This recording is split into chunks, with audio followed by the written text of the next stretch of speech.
से आग पहन के वर्षा वर्ष से कहे हमरा बुखार बिन से कुछ शब्द निकल गेलो एक खाना कीमत आ गई घर ही में गए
को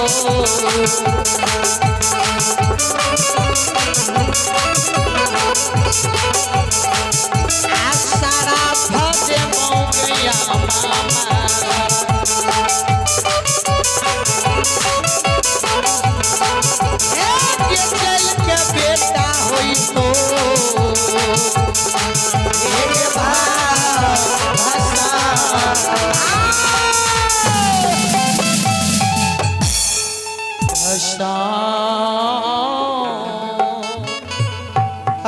देव संत शिरोमणि श्रोता भगवान मैं धर्मात्मा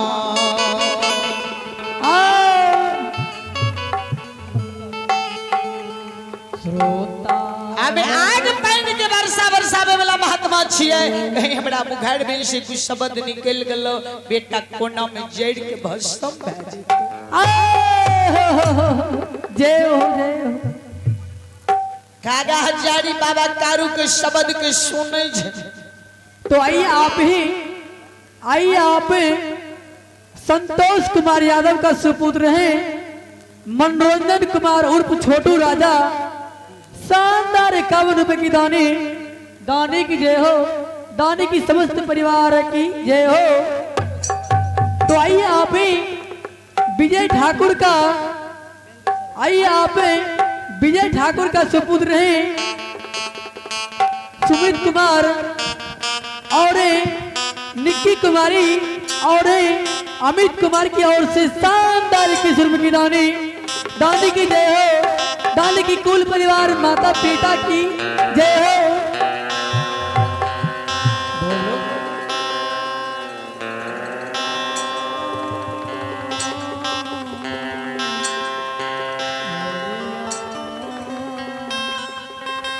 बबूसा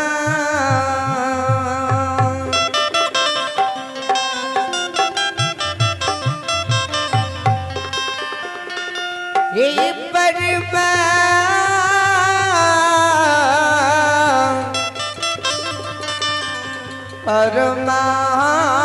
परमात्मा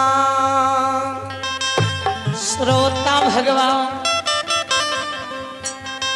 खाना हजारी के माई कहल के बाबा बेटा के शराब नहीं दियो